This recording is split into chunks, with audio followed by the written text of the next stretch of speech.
ಮೊದಲನೇದಾಗಿ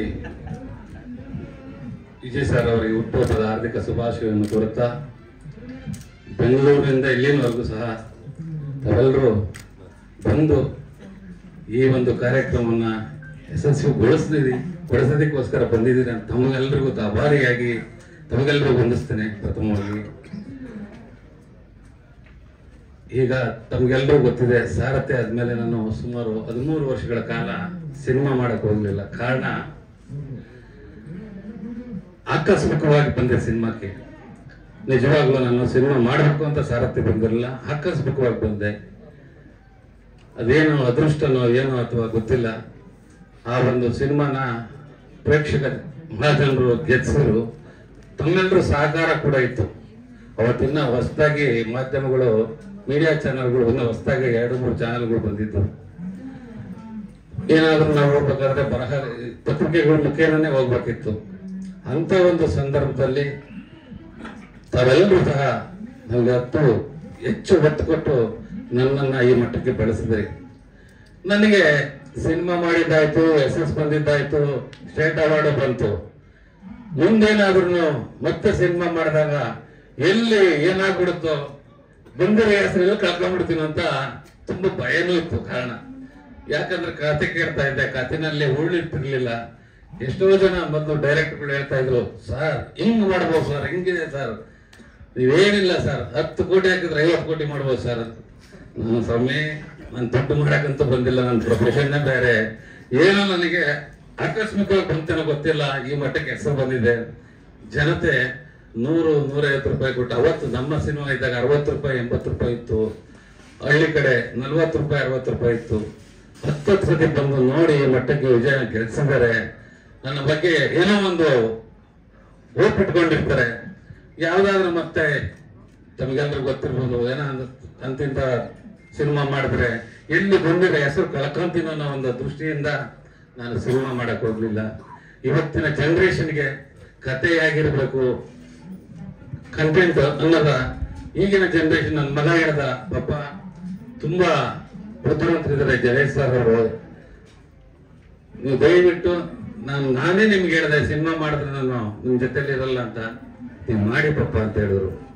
ಅವಾಗ ನಾನು ಜಡೇಶ್ ಸರ್ ಅವ್ರನ್ನ ಆಯ್ತಪ್ಪ ಕರೆಸೋಣ ಅಂತ ಹೇಳ್ಬಿಟ್ಟು ಕರೆಸಿದ್ವಿ.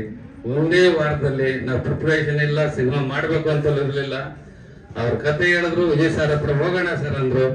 ವಿಜಯ್ ಸರ್ ಬಗ್ಗೆ ಹೇಳ್ಬೇಕು ಅಂದ್ರೆ, ನಾನು ಸಾರಥಿ ಆದ 2 ವರ್ಷದಲ್ಲೇ ಅವ್ರ ಸಿನಿಮಾ ಮಾಡ್ಬೇಕಾಗಿತ್ತು. ಏನೋ ಕಾರಣಾಂತರದಿಂದ ಆಗ್ಲಿಲ್ಲ. ನಾವು ಹೋದ್ವಿ ಸರ್ ಹತ್ರ. ವಿಜಯ್ ಸರ್ ಅವರು ತುಂಬಾ ಸಂತೋಷ ಪಟ್ಟು, ಬನ್ನಿ ಸರ್, ಏನು ಮಾತಾಡ್ಲಿಲ್ಲ. ಎಲ್ಲರೂ ಹೇಳ್ತಾರೆ, ಯಾವ ರೆಮ್ಯುನರೇಷನ್ ಬಗ್ಗೆನೂ ಮಾತಾಡಿಲ್ಲ, ಏನು ಮಾತಾಡಿಲ್ಲ. ಸಿನಿಮಾ ನೀವು ಮಾಡ್ತೀರಾ ಸರ್, ಹೇಳಿ ಸರ್ ಅಂತ ಹೇಳಿ ತುಂಬಾ ಖುಷಿ ಆಯ್ತು. ಇವತ್ತು ಮೊನ್ನೆ ಒಂದ್ ದಿವಸ ನಾವು ಇನ್ನ ಸೆಟ್ ಅಲ್ಲಿ ಜೂನಿಯರ್ ಸಹ ಬಂದಿರಲಿಲ್ಲ. 7 ಗಂಟೆಗೆ ಸರ್ ಬಂದು, ಎಲ್ಲಿ ಜಡೇಶ್ ಅಂತ ಹೇಳಿ, ನನಗೆ ಎಷ್ಟು ಖುಷಿ ಆಗುತ್ತಂದ್ರೆ, ಒಬ್ಬ ನಿರ್ಮಾಪಕ ಬಂಡವಾಳ ಹಾಕ್ತಾನೆ, ಅವರಿಗೆ ತೊಂದರೆ ಆಗಬಾರ್ದು ಅನ್ನೋದ ಒಂದು ದೃಷ್ಟಿಯನ್ನು ಇಟ್ಕೊಂಡು ಇವತ್ತು ಈ ಸಿನಿಮಾನ ಮಾಡ್ತಾ ಇದ್ದೀವಿ. ಇವತ್ತು ಏನು ನಮ್ಮ ವಿಜಯ್ ಸರ್ ಅವರು ಮುಂದೆ ನಾನು ಹೇಳ್ತಾ ಇದ್ದೀನಿ, ನಿಜವಾಗ್ಲೂ ಹೇಳ್ತೀನಿ, ತುಂಬಾ ಎತ್ತರಕ್ಕೆ ಬೆಳೆಯುವಂತ ವ್ಯಕ್ತಿ. ಕಾರಣ ಒಂದು ಬೇಕಲ್ಲಿ ಏನಾದ್ರು ಸ್ವಲ್ಪ ಕಡಿಮೆ ಬಂದ್ರು ಸಹ ಅವರು, ಜಡೇಶ್ ಇನ್ನೊಂದು ಶರ್ಟ್ ಮಾಡ್ಬಿಡ, ಇನ್ನೊಂದು ತಗೋಣ ಅಂತ ಹೇಳಿ, ಅದನ್ನ ಯಾರೇ ಆಗಿರ್ಲಿ, ಬಿಡು ನಾನು ಮಾಡಿದ್ದೀನಿ ಅಂತ ಏನೋ ಡೈರೆಕ್ಟರ್ ಕೇಳಿದಾಗ ಕೆಲವರು ನೋಡಿದಿರಲ್ಲ ಹೇಳ್ತಾರೆ.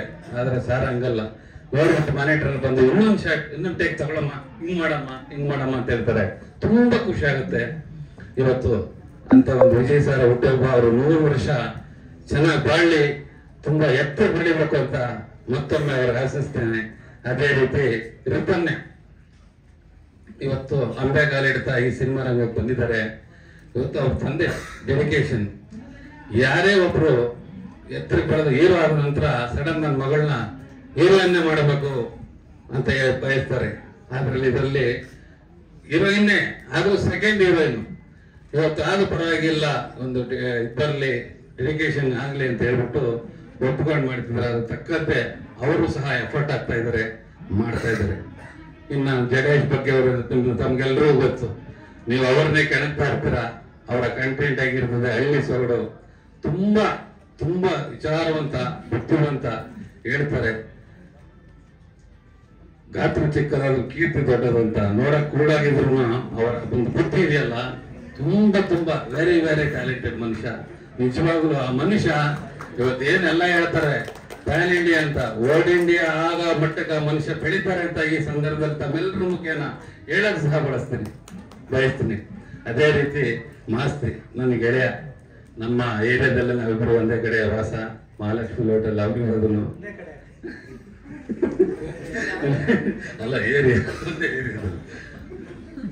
ತಮ್ಗೆಲ್ರಿಗೂ ಗೊತ್ತಿದೆ ಅವ್ರ ಬಗ್ಗೆ ನಾನು ಏನು ಹೇಳಕ್ ಹೋಗಿಲ್ಲ. ಅವ್ರಿದ್ರು ಅಂದ್ರೆ ಸಿನಿಮಾದಲ್ಲಿ ಆ ಕತೆ ಯಾವ ರೀತಿ ಹೋಗ್ತದೆ ಅಂತ ಆ ಡೈಲಾಗ್ಗಳು ಕೇಳ್ತಾ ಇದ್ರೆ ಯೂತ್ಸ್ಗೆ ಒಂದು ಇನ್ಸ್ಪಿರೇಷನ್ ಇರ್ತದೆ ಅಂತ ಒಬ್ಬ ಡೈಲಾಗ್ ರೈಟರು. ಅದೇ ರೀತಿ ನಮ್ಮ ಶ್ರೀಕಾಂತ್ ಹೊಸದಾಗಿ ಈಗ ಅವರು ಸಹ ಅವ್ರ ಜೊತೆ ಸೇರ್ಕೊಂಡು ಅವರು ಒಂದು ಒಳ್ಳೆ ಮಟ್ಟದಲ್ಲಿ ಬೆಳೀತಾ ಇದ್ದಾರೆ. ಈಗ ತಾನೇ ನಮ್ಮ ವಿಜಯ್ ಸರ್ ಅವರ 20 ವರ್ಷದ ಬಾಂಧವ್ಯದ DYSP ಸರ್ ಬಂದಿದ್ದಾರೆ. ನೋಡಿ, ಒಬ್ಬ ಅಧಿಕಾರಿ ಆದ್ರೂ ಒಬ್ಬ ಸ್ನೇಹಿತ ಹುಟ್ಟುಹಬ್ಬಕ್ಕೋಸ್ಕರ ರಜಾ 3 ಅವರ್ ಆಗ್ಲಿ ನೋಡ್ಬೇಕು ಸರ್, ವಿಜಯ್ ಸರ್ ವಿಶ್ ಮಾಡ್ಬೇಕು ಅಂತ ಬಂದಂತ ವ್ಯಕ್ತಿ ಇವತ್ತು ನಮ್ಮೊಂದಿಗಿದ್ದಾರೆ. ತುಂಬಾ ಖುಷಿ ಆಯ್ತು ಸರ್ ತಮ್ಮ ನೋಡಿ. ಅದೇ ರೀತಿ ನರಸಿಂಹ ಅವರು ಇವತ್ತು ದೊಡ್ಡ ಪ್ರೊಡಕ್ಷನ್ ಅಲ್ಲಿ, ರಾಕ್ಲೈನ್ ಪ್ರೊಡಕ್ಷನ್ ಅಲ್ಲಿ ಎಲ್ಲ ಕಡೆ ಕೆಲಸ ಮಾಡಿದಂತ ವ್ಯಕ್ತಿ, ತುಂಬಾ ಅನುಭವಸ್ಥ ವ್ಯಕ್ತಿ. ಅವರು ಸಹ ನಮ್ಮ ಇದರಲ್ಲಿದ್ದಾರೆ. ತಮ್ಗೆಲ್ರಿಗೂ ಅಜನೀಶ್ ಲೋಕನಾಥ್ ಅವ್ರ ಬಗ್ಗೆ ಗೊತ್ತೇ ಇದೆ. ಮತ್ತೆ KM ಪ್ರಕಾಶ್ ನಮ್ಮ ಸಾರಥ್ಯನಲ್ಲೂ ಸಹ ಮಾಡಿದ್ರು. ಸ್ವಾಮಿ ಅವರು ಕ್ಯಾಮ್ರಾಮನ್, ಈಗಾಗಲೇ ಅವರು ಹಿಂದಿನಲ್ಲೂ ಸಹ ಮಾಡ್ತಾರೆ, ತೆಲುಗಿನಲ್ಲೂ ಮಾಡ್ತಾ ಇದ್ದಾರೆ. ಇನ್ನು ಹೆಚ್ಚಿನ ಅವಕಾಶಗಳು ಸಹ ಅವ್ರಿಗೆ ಇದೆ. ಈ ಒಂದು ಸಿನಿಮಾ ಮುಗಿಸಿದ ಮೇಲೆ ಅವರು ಜಾಕೀರ್ ಶರೀಫನ್ ಅವರು ಸಿನಿಮಾ ಕೂಡ ಮಾಡ್ತಾ ಇದ್ದಾರೆ, ಈ ಟೈಗರ್ ಶರೀಫ್ ಅವರು. ಇನ್ನು ನನ್ನ ಮಗನ ಬಗ್ಗೆ ನಾನೇನು ಹೇಳೋಂಥ ಅವಶ್ಯಕತೆ ನನಗಿಲ್ಲ. ನಿಜವಾಗ್ಲೂ ಹೇಳ್ತೀನಿ, ತಂದೆಯಾಗಿ ಇಂಥ ಅದು ಹೇಳೋದಕ್ಕೆ ಇದಾಗುತ್ತೆ. ನಿಜವಾಗ್ಲೂ ತುಂಬಾ ಸಂತೋಷ. ಇನ್ನ ನಂದೇನು ಹೇಳೋದಕ್ಕೆ ಹೆಚ್ಚು ಬಿಡೋದಿಲ್ಲ.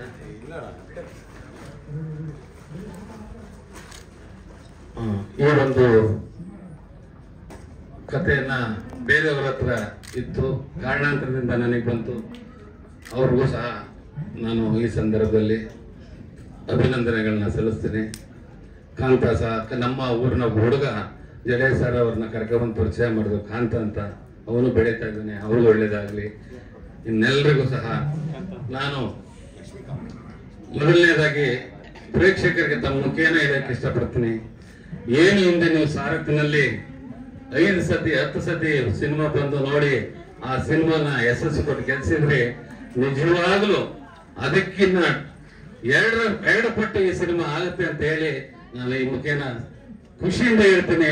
ಈ ಸಿನಿಮಾ ಯಾವುದೇ ರೀತಿಯಲ್ಲಿ ಧಕ್ಕೆ ಬರ್ದಂಗೆ, ಚ್ಯುತಿ ಬರ್ದಂಗೆ ಕನ್ನಡದಲ್ಲಿ ಏನಪ್ಪ ಇಂಥ ಸಿನಿಮಾ ಮಾಡೋರು ಇದಾರ ಅನ್ನೋ ಒಂದು ಮಟ್ಟಕ್ಕೆ ನಾನು, ಬೇರೆ ಹೇಳ್ತಾರೆ ಅಷ್ಟು ಕೋಟಿ ಇಷ್ಟು ಕೋಟಿ ಪ್ಯಾನ್ ಇಂಡಿಯಾ ಅಂತ. ನಾನೇನಿದ್ರು ನಮ್ಮ ಡೈರೆಕ್ಟರ್ಗೆ ಹೇಳೋದು, ಸರ್ ನೀವೇನು ಮಾಡ್ತೀರ ನನ್ನ ಅಡಚಣೆ ಇಲ್ಲ, ನಾನು ಅಡ್ಡಿ ಕೊಡಿಸಲ್ಲ. ನೀವೇನ್ ಮಾಡಿದ್ರು 1 ರೂಪಾಯಿ ಪೋಲಾಗಬಾರ್ದು, ಆದ್ರೆ ಸ್ಕ್ರೀನ್ ಮೇಲೆ ಕಾಣ್ಬೇಕು.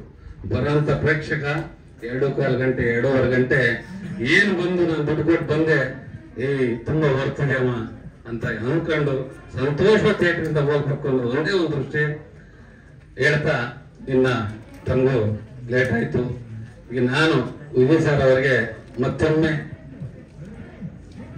ವ್ಯಕ್ತಿ ಇವತ್ತು ಯಾವುದೇ ಒಂದು ವ್ಯಕ್ತಿನ ನಾವು ಗುರುತಿಸ್ಬೇಕಾದ್ರೆ ಹೇಳ್ತಾರೆ, ರೂಪ ಮುಖ್ಯ ಅಲ್ಲ, ಅವರ ಗುಣ, ಅವರ ನಡತೆ.